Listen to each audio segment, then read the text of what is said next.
이번에는 자, 이제 민주당이 총선에 민주당에서 출마하려고 하는 선수들의 이제 그 검증을 할 거 아니겠습니까? 그런데 그 심사의 기준을 두고 조금 뒷말이 나와요.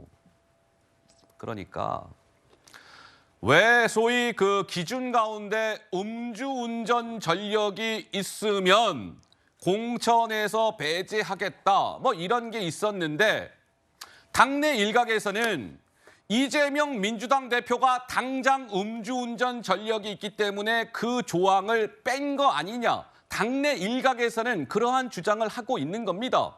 먼저 민주당의 공천을 이끌고 있는 임혁백 공관위원장의 최근 목소리가 준비가 되어 있습니다. 들어보시죠. 성범죄, 음주운전, 직장갑질, 학폭, 그리고 온 오프라인에서의 증오 발언.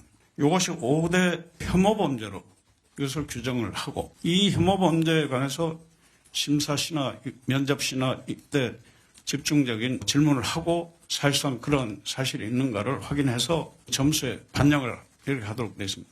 저 위원장이 책임을 지고 컷오프 대상이 되면 컷오프 시키도록 하겠습니다. 자, 이게 무슨 얘기냐? 이건 약간 좀 설명을 우리 여러분들께서 들으셔야 이번 논란이 무슨 내용인지 아마 이해가 되실 거예요. 임혁백 공관위원장이 조금 전 목소리 들으셨잖아요. 내가 공관위원장으로서요.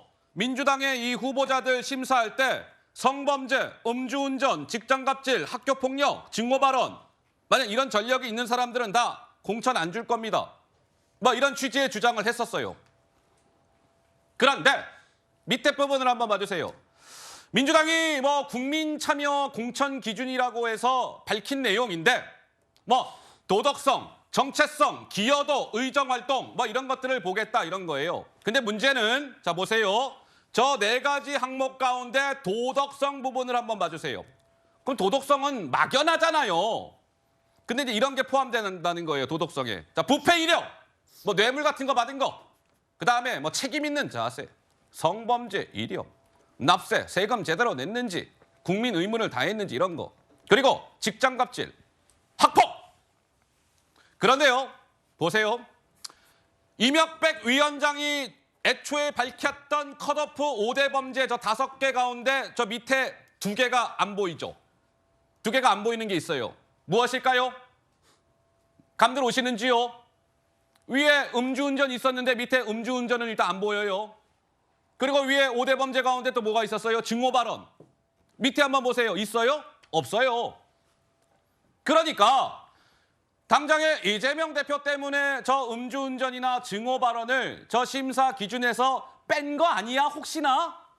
당내에서는 그런 목소리가 일각에서 나오고 있다는 것이지요. 성재준 의원은 좀 어떻게 보세요?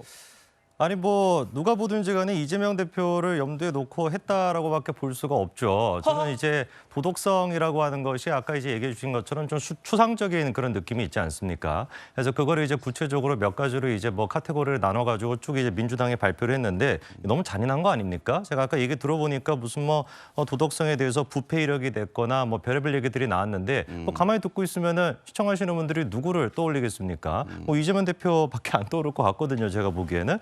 그리고 이제 뭐 5대 범죄라 그래가지고 그것도 발표를 했는데 음주운전 있었고요. 직장갑질 있었고요. 그리고 또 뭐 폭력 있었고 증오 발언 이런 것들이 있었는데 글쎄요. 이런 것들도 마찬가지로 다 해당 사항이 이재명 대표 말고는 누가 떠오를까 싶습니다. 과거에 이제 그 안민석 의원 같은 경우는 그런 얘기를 한 적이 있습니다.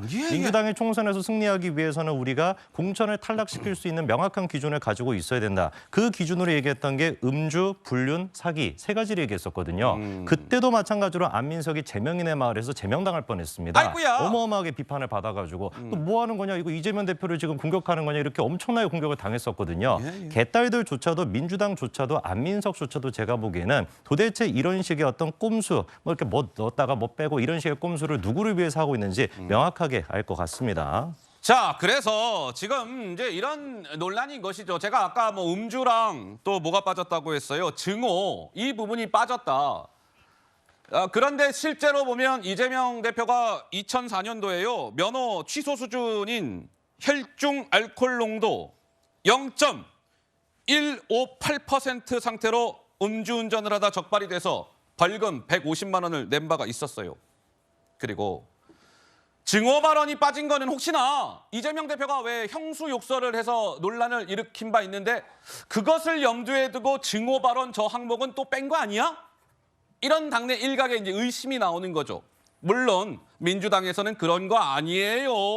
이게 뭐 순위별로 편집하다 보니까 빠진 것뿐입니다.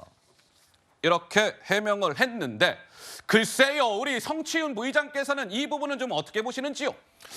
방금 말씀하신 것처럼 줄에 자료를 본 것처럼 여론조사, 그러니까 국민 공천 기준이라는 거는 여기에 참여한 국민들이 선택한 순위를 뽑은 겁니다. 거기에서 음주운전이 밀린 것이지 아래로 뭐 당에서 그 임혁백 공관위원장이 발표했던 5대 기준에서 갑자기 또 공관위에서 누군가 이야기를 듣고 뺀 게 아니라 국민들이 투표해서 정해진 순위를 발표한 거예요. 그리고 저는 음주운전 이력 갖고 이재명 대표를 공격할 때마다 이야기하고 싶은 게 국민의힘 기준도 이재명 대표는 통과한다니까요. 그러니까 국민의힘이나 민주당이나 지금 음주운전 이력은 다 삼진아웃제입니다. 저는 윤청호법 이후는 원스트라이크 아웃제가 됐는데 이 국민의힘이나 민주당이 다 그 허들을 높이기 위해서 좀 더 강하게 하기 위해서 노력을 하면서 비판을 해야지 지금 국민의힘도 삼진아웃제 하고 있으면서 왜 민주당은 삼진아웃 하고 있냐라고 비판하는 거 저는 용납할 수가 없거든요. 그런 부분을 지적하고 싶고 저는 오히려 지금 저 그 네 가지 나온 것 중에 제가 당내에서 걱정스러운 것은 뭐가 걱정되세요? 전 정체성이 들어간 게 걱정스럽습니다. 정체성이라면? 네, 저는 그러니까요. 아마도 저 많은 국민들이 얼마나 많은 국민들이 참여했을지는 모르겠지만 아무래도 좀 강성 지지층도 저게 투표에 참여하지 않았겠습니까? 그렇게 되면 정체성이라는 부분은 요즘 지금 친명을 자처하는 친명 호소인들이 이야기하는 민주당스럽지 않다. 누군가를 비판할 때 민주당스럽지 않다는 비판을 하거든요. 예. 그거를 좀 어떻게 보면 공천의 배제 아니면 공천의 기준으로 삼기 위해서 정체성 항목이 들어간 거 아니냐. 오히려 좀 모호하다는 거는 가장 모호한 건 정체성 부분인 것 같습니다. 어떻게 하면 민주당스러운가 이거에 대해서는 기준이 되게 주관적일 수 있거든요. 이런 이 기준 하나로 누군가를 뭔가 배제하고 쳐내기 위한 수단으로 활용된다면 저는 당내에서 이거에 대해서 계속 지적하고 비판할 예정입니다. 알겠습니다.